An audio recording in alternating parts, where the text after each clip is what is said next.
Hey all, welcome to Share Trek. This is Raj here, and today we have a geopolitical edition. As you all know, I'm an Indo-Canadian, so I keep track of what's happening in the Asian subcontinent. And I have some news for you today, which we generally do not find on the front pages of the Western media. It's about the BRICS countries. The BRICS grouping has received applications from 2 more countries and potentially a third one. I'm going to talk about that and why it's important. So let's get started.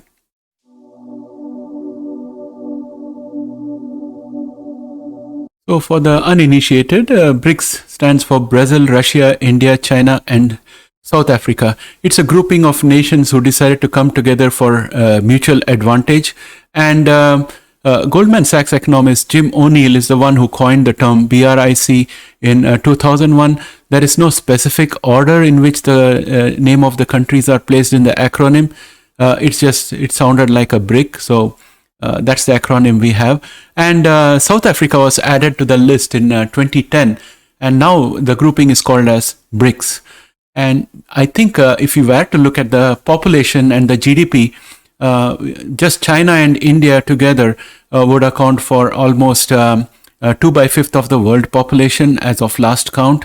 And if you add Russia and Brazil and others to it, we can say that population-wise, it's almost 45% of the world population in this grouping. And in terms of GDP, I think 43 to 45% of the world GDP is accounted for by these countries out here. I'd like to give you a bit of context of BRICS so that you can understand the dimensions of the issues that we are going to discuss. Earlier, when the BRICS nations were formed, it was just a grouping of 4 countries. Then they added South Africa. It became BRICS. And they felt that the existing international financial order was not serving the needs of developing nations and smaller nations. And therefore, they wanted to create a separate bank that would do all this work. And China always had the ambition of being a leader in that, and also potentially wanted all the reserves of that bank to be kept in China. There was a bit of a dispute among those, not exactly dispute, but there was a bit of negotiation going on among all those countries. That thing lasted for around 10 years or so. And finally, in 2014, at the BRICS Summit in Brazil, the long anticipated bank was created with a capital of $100 billion. Out of the $100 billion, I think around 43 billion came from China, 18 billion came from Brazil, India, and Russia, and South Africa contributed, I think, $5 billion to it. And that created the bank. And also they created a separate fund of another $100 billion for exchange stabilization measures. That is something they would use in order to make sure that exchange rate issues, if they crop up anywhere, can be managed. So that's called as a reserve currency pool. And with all that, BRIC was getting into a much better shape. And around that time, Russia had also tried to create something which can rival the SWIFT. SWIFT is the International Financial Exchange System. Russia is currently banned out of SWIFT, so Russian banks cannot participate in international clearance because they are no longer allowed to access SWIFT. Had Russia been successful in creating an international payment system under the banner of BRICS, it would not have been isolated at this point of time. Unfortunately for them, they were not able to do that. So the sanctions are coming in full force on Russia. So this is one of the things that we have to keep in mind about the potential of BRICS. And now I'm going to talk to you about the geopolitics and of this move and how it impacts the world. So earlier it was a grouping of 5 countries, and now Argentina and Iran want to come into it. Iran is already under a lot of sanction, but Iran has a lot of oil, just like Russia. And so on one side, we see oil, minerals, and everything dominated in these 2 countries, Russia and Iran. And you look at China, it has got manufacturing and population. India has got technology and population. And this is the kind of grouping, and they have a potential of rivaling other world bodies if they organize themselves properly, and if they have a reasonable terms of engagement with each other, and everybody manages to get together and work towards a common goal. That could kind of be one more brick in the wall as described by Peter Zeihan, that we are progressively getting into a multipolar world, and US is getting back away from the global scene, and it's no longer wanting to be the policeman for the world, and therefore the global trade as we know it, the globalization as we know it, is slowly coming to an end. And these are all small components that are getting crystallized in different parts of the globe, which are going to form the spokes or hubs of power and influence in the post-globalized world, in my opinion. So that's why we need to watch out what BRICS is doing.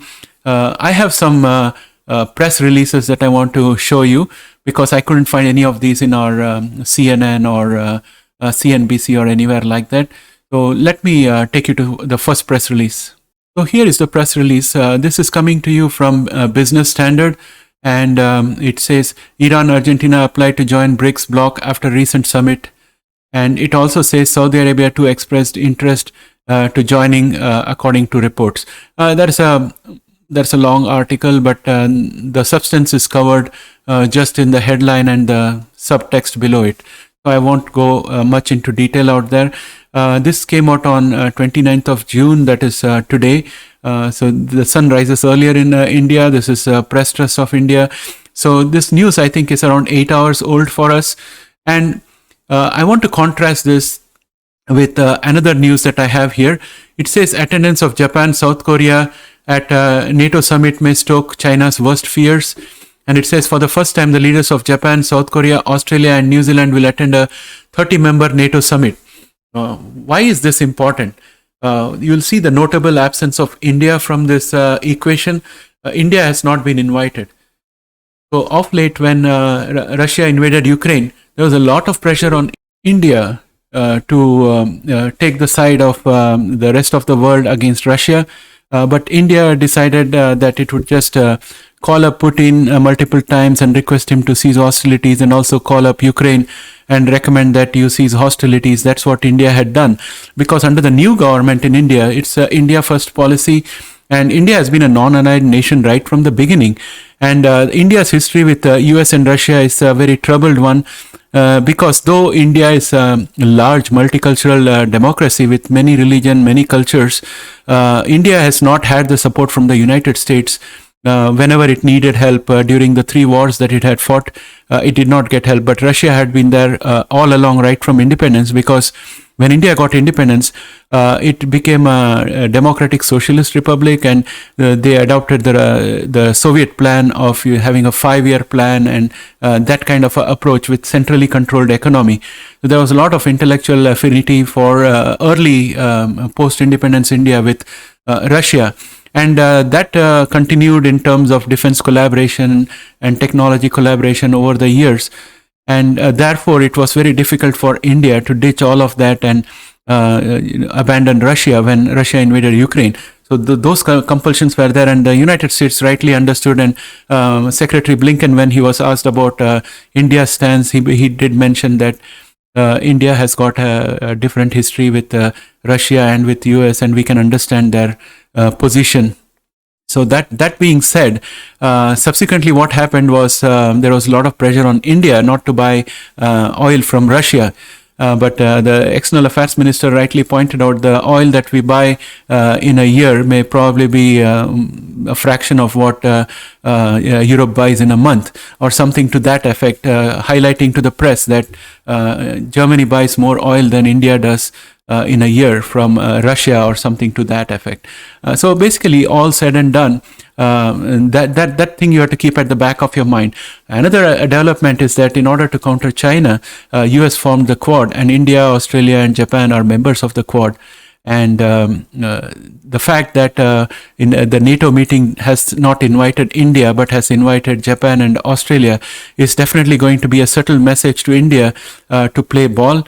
So it will be very interesting to see what India is going to do going forward. And at the same time, on the other hand, India's biggest rival in the subcontinent is Pakistan. And Pakistan also wanted to join BRICS, but it could not, because India objected and China agreed to let the objection stand. Therefore, Pakistan could not get in. Is this going to be a quid pro quo for India, that we don't take Pakistan into this equation and you don't go against Russia. So it'll be very, very interesting to see what the new government does, how they get out of this tight situation. So I'd be watching this space for a while. And the reason why this is important for all of us out here in the West is because our markets are going to start shrinking.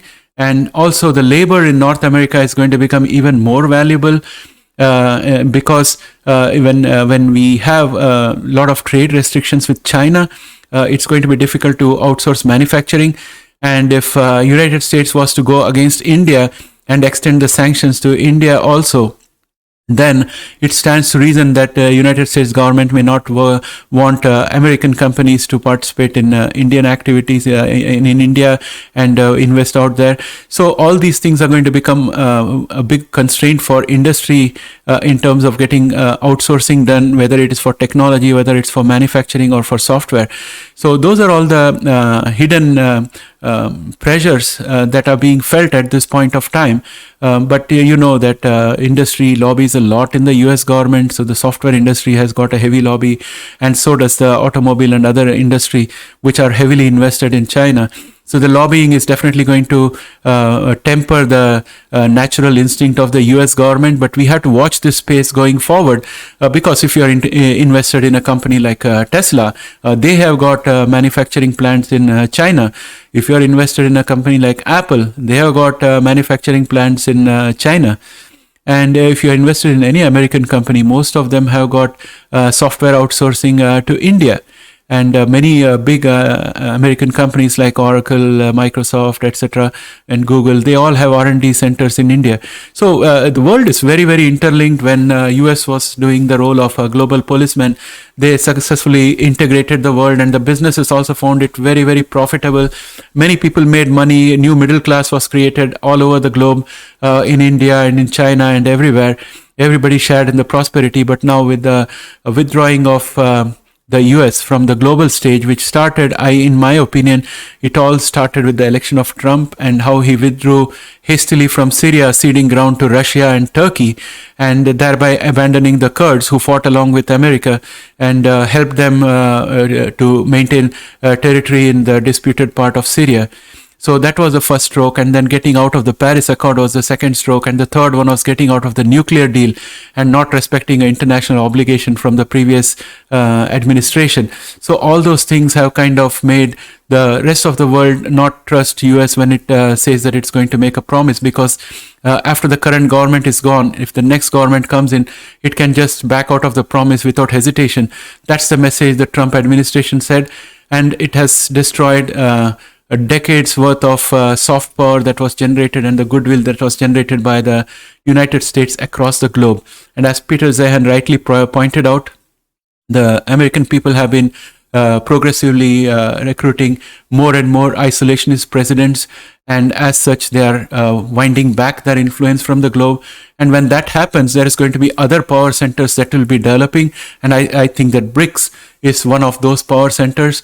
And the participation of India in Quad and not being invited to the NATO meeting while the others have been invited is going to stand out as a sore thumb when policymakers are looking at this from a geopolitical and policy-making perspective. We have to see how all these things resolves, and it's going to have impact on our rate of returns with our shares. These things may take a little bit of time to develop, but when they do develop, the headwinds are going to be strong. So with that, I would like to bring this video to an end. If you like this video, please press a like out there. And if you're not yet subscribed, please subscribe for everything related to CRISPR and stocks. Thanks and have a great day. Bye for now.